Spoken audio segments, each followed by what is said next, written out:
Good morning to all. तो चलिए स्वागत है आप सभी का मेरे इस खास एपिसोड आर पार में। तो आज मेरे साथ कल की तरह ही देख रहे हैं कि ऑन स्क्रीन जो है मेरे साथ में मिट्ठू आनंद, आयुष्मान और विक्रम जो है मौजूद है। आप लोग जो है पिछला एपिसोड में देख चुके हैं इन तीनों को और इनके बारे में मैंने बखूबी परिचय दे दिया है कि ये तीनों जो है इनका परिचय क्या है। ये मेरे स्टूडेंट है ऑफलाइन बैच के और आजकल परीक्षाएं चल रही है बिहार बोर्ड की, तो हम सब फ्री हैं, तो इसीलिए थोड़ा सा जो है फुर्सत का पल है, तो सोच रहे हैं कि कुछ न कुछ जो है क्रिकेट से जुड़ा हुआ बात हम लोग कर ले, क्योंकि क्रिकेट से काफ़ी ज़्यादा मुझे भी लगाव है और मेरे बच्चे को भी लगाव है। तो क्यों न जो है बात किया जाए और अपनी राय आप तक पहुंचाई जाए, और आपके मन में भी क्रिकेट से जुड़ी हुई, आईपीएल से जुड़ी हुई कोई भी सवाल हो तो प्लीज़ मेरे चैनल पर आप जो है कमेंट करें, अपने सवाल पूछें और उन सवाल का उत्तर में हम सभी मिलकर आपको देंगे और आपका नाम बखूबी यहाँ पर लिया जाएगा कि ये किसका सवाल है और क्या सवाल किए हैं। तो जो भी सवाल आपके मन में है कीजिए। तो चलिए हम इस चर्चा को स्टार्ट करते हैं। 2 एपिसोड मेरा ऑलरेडी आ चुका है, पहला एपिसोड, दूसरा एपिसोड। तो आज का जो एपिसोड होगा वो तीसरा एपिसोड होगा और चर्चा वही हम लोग फिर से क्रिकेट पर करने वाले हैं। तो पहला मेरा क्वेश्चन हमारे तीनों बच्चे से है कि अभी वर्तमान समय में टीम में जो है टीम इंडिया कल जो है, कल ही ना खेलेगी, तो कल जो है श्रीलंका से पहला T20 खेलेगी। तो पहला T20 का स्क्वाड तो आज से लगभग 4-5 दिन पहले ही आ चुका है। तो हम अपने बच्चे से जानना चाहेंगे कि उसके अकॉर्डिंग प्लेइंग 11 क्या होना चाहिए कल के मैच के लिए, किसको मौका मिलना चाहिए, किसको बेंच पर बैठना चाहिए। तो बारी बारी से हम जानते हैं कि इन बच्चे के अकॉर्डिंग प्लेइंग 11 जो है कल के मैच में क्या होना चाहिए। तो सबसे पहले हम विक्रम का राय जानना चाहेंगे कि विक्रम क्या चाहते हैं कि प्लेइंग 11 किस प्रकार का हो।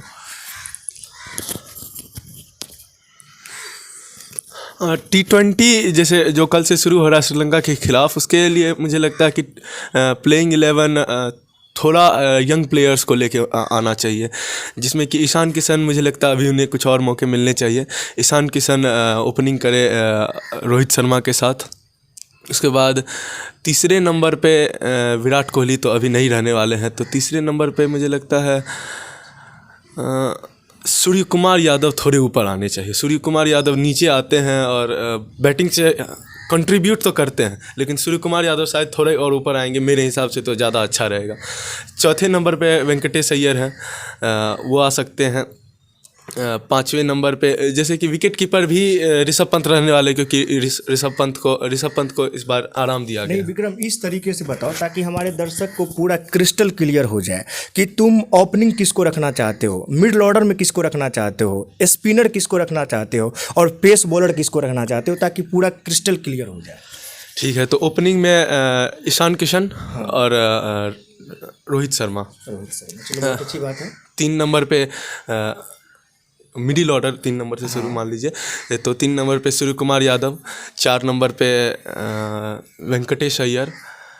वेंकटेश अय्यर को शायद थोड़ा नीचे रखना चाहिए, ये सही रहेगा। नहीं, वेंकटेश अय्यर एक ऐसा खिलाड़ी है जिसको किसी भी नंबर पर आकर वो जो है ना बैटिंग कर सकता है। ऐसा उन्होंने करके दिखाया है, ऐसा उन्होंने आईपीएल का जो यूएई वाला लेग था उसमें उन्होंने दिखाया है करके। हाँ, वेंकटेश अय्यर 4 नंबर पे सही रहेंगे, या फिर उन्हें कोई भी नंबर दे दिया जाए तो उसमें सही रहेंगे। 5 नंबर पे रविंद्र जडेजा भी इस बार जुड़ चुके हैं, तो जडेजा सिर्फ बैटिंग के अलावा स्पिनिंग का अटैक भी खुद ही संभाल लेंगे। बिल्कुल, जडेजा पूरा 4 ओवर करेंगे, ये चीज़ याद रखना। जडेजा पूरा 4 ओवर करेंगे मैच का। 5 नंबर पे जडेजा। 6 नंबर पे स्क्वाड से मुझे कुछ याद नहीं आ रहा, लेकिन 6 नंबर पे हार्दिक पांड्या है स्क्वाड में? नहीं, हार्दिक पांड्या नहीं है, तो 6 नंबर पे मैं अभी कोई ऑप्शन नहीं दे पाऊँगा। 7 नंबर से बॉलिंग ऑप्शन शुरू कर सकते हैं। 7 नंबर बिश्नोई है टीम में, उसके बाद जो है हर्षल पटेल। 7 नंबर पे हर्षल पटेल बहुत अच्छा ऑप्शन रहेंगे। उसके बाद रवि बिश्नोई आ सकते हैं। आवेश खान भी टीम में है। आवेश खान को अगर प्लेइंग 11 में रखा जाता है तो ज़रूर अच्छा करेंगे। शार्दुल भी है। तो 7 नंबर पे रवि बिश्नोई, 8 नंबर पे हर्षल पटेल, 9 नंबर पे शार्दुल ठाकुर, दीपक चहर भी हैं। नहीं, दीपक चहर तो स्क्वाड से बाहर हो चुके हैं। स्क्वाड से बाहर हो गए, इंजरी के चलते उसको बाहर कर दिया गया है। अच्छा, तो रूल्ड आउट हो गया है। 10 नंबर पे बुमराह भी इस बार जुड़ रहे हैं। हाँ। 10 नंबर पे बुमराह और 11 नंबर मोहम्मद शमी है। नहीं, मोहम्मद शमी टेस्ट के लिए है T20 में। तो ठीक है, 11 नंबर पे आप लोग की कोई राय दे। चलिए, तो अब हम जानते हैं अपने अगले बच्चे से कि क्या इनका क्या राय है कि क्या विक्रम के अनुसार इन्होंने गायकवाड़ का नाम बिल्कुल भी नहीं लिया, तो इन्हें लगता है कि शायद प्लेइंग 11 का हिस्सा गायकवाड़ नहीं होना चाहिए कल के मुकाबले में। लेकिन बाकी बच्चे से जानते हैं कि उनकी क्या राय है कि प्लेइंग 11 किस तरीके का होना चाहिए, टॉप ऑर्डर में कौन होना चाहिए, मिडिल ऑर्डर में कौन होना चाहिए, उसके बाद जो है आपको स्पिनर में किसको खिलाना चाहिए, उसके बाद पेस बॉलर अटैक में किसको रखना चाहिए। तो जानते हैं मिट्ठू आनंद से। जी धन्यवाद सर और नमस्कार आप सबों का। मुझे लगता है कि कल के श्रीलंका के T20 स्क्वाड में ओपनिंग करना चाहिए रोहित शर्मा को और ऋतुराज गायकवाड़ को। गायकवाड़ को T20 में सिर्फ एक ही मौके मिले हैं वेस्ट इंडीज़ के खिलाफ इंटरनेशनल क्रिकेट में। वो कुछ अच्छा किए नहीं, लेकिन आप एक मौके से किसी खिलाड़ी को जज नहीं कर सकते। चूँकि गायकवाड़ एक अच्छे प्लेयर हैं, उन्होंने साबित किया है खुद को। साउथ अफ्रीका के खिलाफ उन्होंने अच्छी पारी खेली, वहाँ पर जाकर साउथ अफ्रीका ए के खिलाफ घरेलू टूर्नामेंट में वहाँ पर उन्होंने 4 शतक लगाया। तो मुझे कहीं ना कहीं लगता है कि गायकवाड़ को एक मौके मिलने चाहिए। और तो रोहित शर्मा के साथ गायकवाड़ ओपन कर सकते हैं, क्योंकि रोहित शर्मा मिडिल ऑर्डर में नहीं भेज सकते उन्हें, क्योंकि वो ओपनिंग ही बहुत अच्छा खेलते हैं। और ओपनिंग में अगर वो चले गए तो फिर मिडिल ऑर्डर की कोई ज़रूरत नहीं पड़ेगी, अकेले रन तो वो बना ही सकते हैं। तो मुझे लगता है कि ऋतुराज गायकवाड़ और रोहित शर्मा को ओपन करना चाहिए। ईशान किशन 3 नंबर पर आ सकते हैं। 4 नंबर पर अगर आप चाहें तो सूर्य कुमार यादव को भेज सकते हैं। 5 पर अय्यर को भेज सकते हैं और 6 पर वेंकटेश अय्यर, जो कि एक पेस बॉलिंग अटैक भी दे सकते हैं आपको। और 7 पर रविंद्र जडेजा ठीक रहेंगे। 8 नंबर पर शार्दुल ठाकुर और 9 नंबर पर हर्षल पटेल को भेज सकते हैं। यहाँ तक तो 9 नंबर तक तो बल्लेबाज हैं ही। हर्षल पटेल कई मुकाबले आरसीबी के लिए और एक बार इंटरनेशनल क्रिकेट में भी बढ़िया बल्लेबाजी करके दिए हैं। तो 9 पर हर्षल पटेल और एक और स्पिनर रख लेते हैं रवि बिश्नोई को 10 नंबर के लिए, और 11वें नंबर पर जसप्रीत सिंह बुमराह। मुझे लगता है ये स्क्वाड सबसे अच्छा होगा। बहुत अच्छा। तो हम आयुष्मान से भी जानना चाहेंगे कि उसके राय में जो है कल का प्लेइंग 11 क्या होना चाहिए। जी नमस्कार, मैं आयुष्मान और मैं सहमत हूँ मिट्ठू के साथ। ओपनिंग में मैं ऋतुराज गायकवाड़ और मैं रोहित शर्मा को भेजना चाहूँगा। फिर उसके बाद मैं ईशान किशन को भेजना चाहूँगा। नंबर 3 पे उन्हें आजमाना चाहिए, वो अच्छा प्रदर्शन कर सकते हैं। उसके बाद नंबर 4 पे मैं श्रेयस अय्यर को भेजना चाहूँगा और 5 पे फिर सूर्य कुमार यादव, 6 नंबर पे रविंद्र जडेजा, 7 नंबर शार्दुल ठाकुर, क्योंकि वो बॉलिंग के साथ साथ अच्छी बैटिंग भी करते हैं। कई बल्ले से उनका अच्छा नॉक निकला है, अच्छी पारियां खेली उन्होंने। 8 नंबर पे मैं हर्षल पटेल को भेजना चाहूँगा, जिस तरह मिट्ठू ने बताया, मैं सहमत हूँ इसके साथ। फिर 9, 10, 11, 9, 10 में मैं अब स्पिनर कैसे चुनते हैं, इस पे स्पिनर का चयन कैसे होता है, इस पर अब डिपेंड करता है। चहल और कुलदीप हैं स्क्वाड में। हाँ, दोनों हैं। तो मैं चहल कुलदीप को मौका देना चाहूँगा, क्योंकि इन दोनों को इस बीच में ये कांस्टेंट टीम में नहीं रह रहे हैं और इनका प्रदर्शन, आप कुछ पिछले सीरीज़ और की बात करें तो इनका प्रदर्शन काफ़ी उम्दा रहा। तो मैं इन्हें मौका देना चाहूँगा कि ये टीम में आए और मेरे हिसाब से यही प्लेइंग 11 बेटर रहेगा। बहुत बहुत अच्छा। तो हमारे सभी बच्चे ने यहाँ पर अपना अपना राय दिया, लेकिन कुछ क्वेश्चन जो है मेरे मन में है, जैसे कि संजू सैमसन।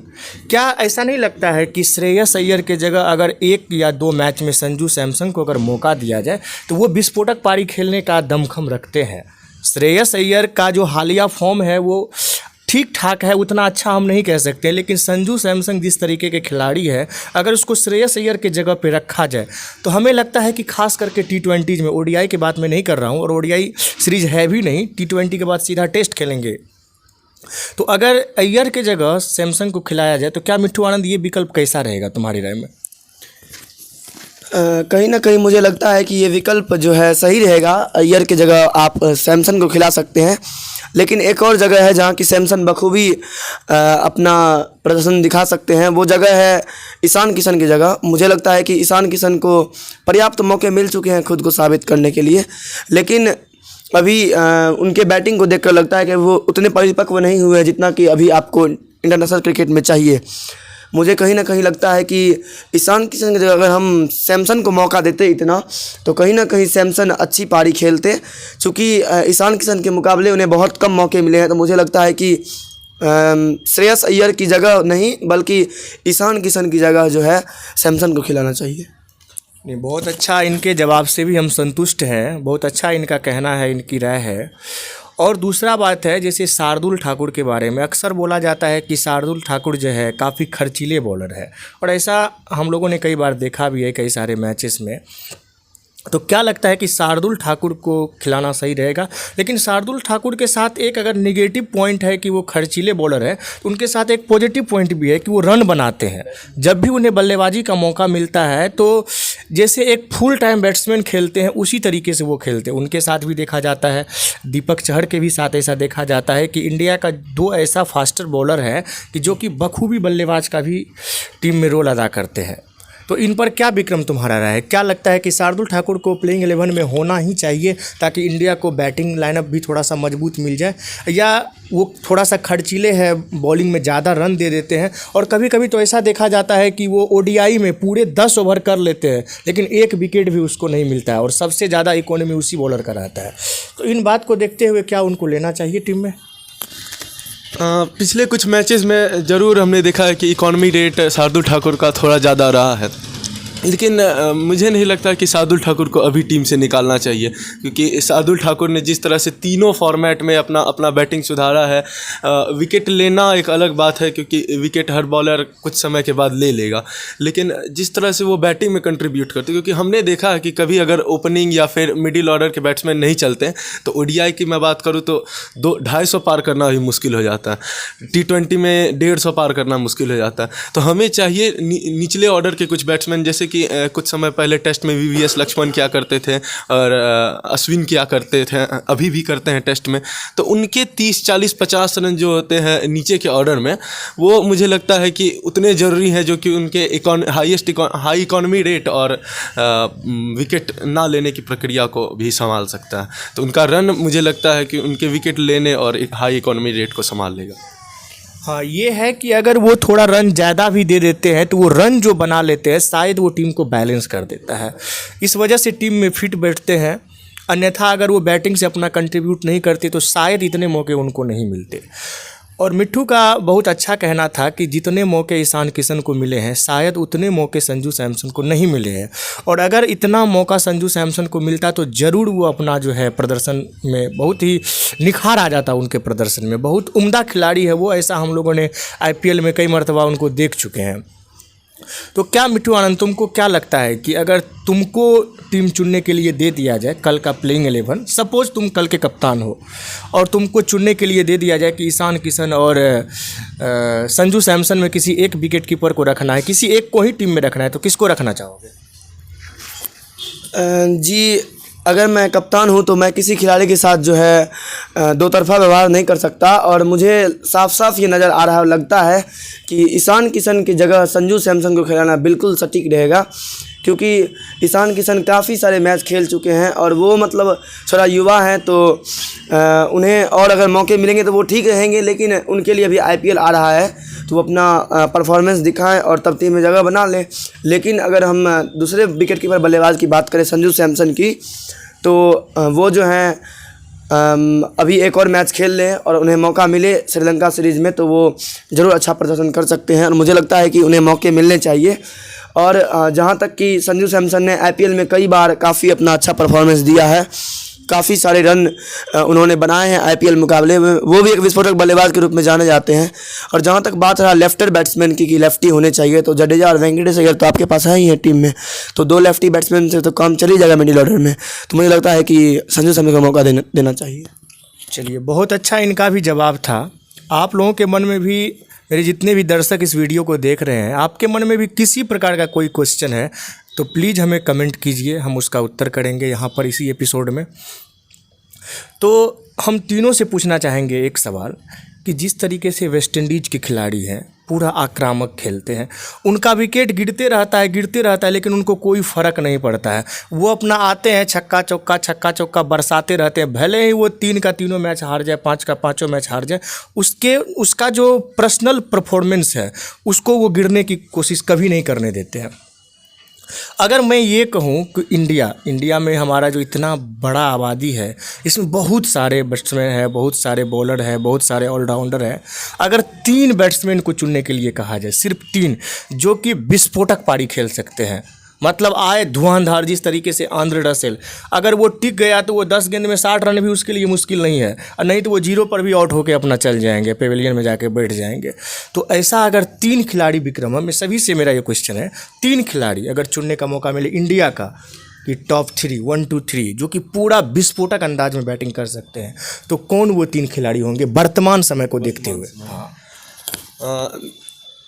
नंबर 1 पे मैं रखूँगा ऋषभ पंत को। ऋषभ पंत अक्सर अपने बड़े बड़े शॉट्स के लिए जाने जाते हैं, और टेस्ट, चाहे वो टेस्ट हो या ओडीआई, हमेशा वो छक्कों से बात करते हैं। दूसरे नंबर पे मैं रोहित शर्मा को रखना चाहूँगा। रोहित शर्मा भी हमेशा एक अच्छा नॉक खेलते हैं, और कुछ रन जो आज तक असंभव लग रहे थे बनाना, वो भी उन्होंने बना के दिखाया अपने छक्के और चौकों पे के दम पे। तीसरे नंबर पे मैं जिन्हें रखूँगा, वो सुन के थोड़ा अचंभित लगेगा आप लोगों को, लेकिन मैं तीसरे नंबर पे ईशान किशन को रखूँगा, क्योंकि वो भी कभी कभी छक्के लगाते हैं। हमने आईपीएल में देखा था, जो दुबई लेग में हुआ था एमआई का सबसे लास्ट मैच, उनमें उन्हें कहा गया था कि हमें रन रेट इतना चाहिए कि हम किसी तरह क्वालिफाई कर जाए, और उन्होंने इतना रन मारा कि काफ़ी करीब रह गया था मुंबई, लेकिन उनके आउट होने की वजह से शायद नहीं हो पाया। तो मैं तीसरे नंबर पे ईशान किशन को रखना चाहूँगा। बहुत अच्छा इनका जवाब था। और ईशान किशन के बारे में मैं एक बात और बताना चाहूँगा कि एक कोई सीज़न था, उस सीज़न का एग्जैक्टली मुझे नाम याद नहीं है, उसके लिए सॉरी, लेकिन उस सीज़न में सबसे ज़्यादा छक्का ईशान किशन लगाया था। अब वो सीज़न 14वां या 15वां तो स्टार्ट होने वाला है, 14वां नहीं था वो, 14 से पहले का सीज़न है वो। ईशान किशन हाईएस्ट जो है छक्का लगाया था सबसे ज़्यादा। तो बहुत अच्छा इनका है कि 1 नंबर पे ये ऋषभ पंत को रखना चाहते हैं, 2 नंबर पे रोहित शर्मा, 3 नंबर पर ईशान किशन को। तो देखते हैं बाकी की क्या राय है, विस्फोटक बल्लेबाज की सूची में वो टॉप 3 में किसको रखना चाहते हैं। मैं विक्रम से सहमत हूँ, और मुझे लगता है कि मैं पहले नंबर पर रखना चाहूँगा रोहित शर्मा को। हम जानते हैं कि रोहित शर्मा जो हैं असंभव कलात्मक क्रियाएं करने में माहिर हैं, जिनके बारे में कहा जाता है कि जो नहीं है संभव वो कर देते हैं रोहित शर्मा। खासकर अगर हम देखें विस्फोटक के मामले में, तो रोहित शर्मा ने अब तक में 400 लगा चुके हैं T20 फॉर्मेट में, और ये कोई आसान काम नहीं है कि 4 शतक लगा देना। तो मुझे लगता है कि रोहित शर्मा जो हैं किसी भी कैरिबियाई खिलाड़ी से आगे निकल चुके हैं अब बड़े बड़े शॉट लगाने के मामले में। अगर वो टिक गए, तो जहाँ तक टिकने की बात है, तो रोहित शर्मा ज़रूरत के हिसाब से जो टीम को हमेशा आगे लेकर गए हैं। और मैं सेकंड नंबर पर रखना चाहूँगा ऋषभ पंत को ही। ऋषभ पंत जो है काफ़ी अच्छा अभी युवा हैं, उनमें जोश है अभी, तो मुझे लगता है कि ऋषभ पंत ही काफ़ी अच्छा 2 नंबर पर खेल सकते हैं। वो भी बहुत बड़े बड़े शॉट लगाने में माहिर है, खासकर उनका एक हाथ का छक्का, वो तो काफ़ी कमाल का रहता है। और हर मैच में एक छक्का वो लगा देते हैं, अगर वो टिक जाती है एक हाथ वाला छक्का। जी, हर मैच में जो है ऋषभ पंत एक ना एक छक्का जरूर लगा देते हैं। वो भी ऐसा जो कि दर्शक देख करके पैसा वसूल छक्का लगा देते हैं, कि पूरा मैच का मज़ा एक छक्के में चले आता है।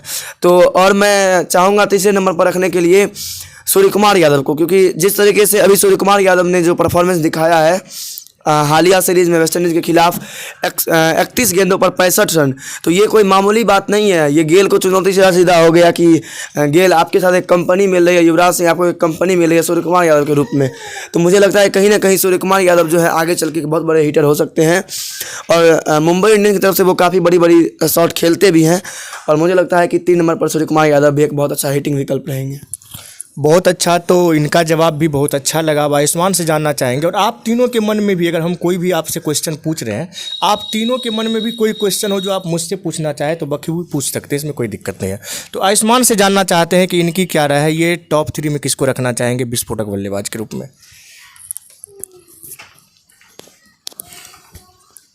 जी, मैं बिल्कुल सहमत हूँ मिट्ठू के साथ।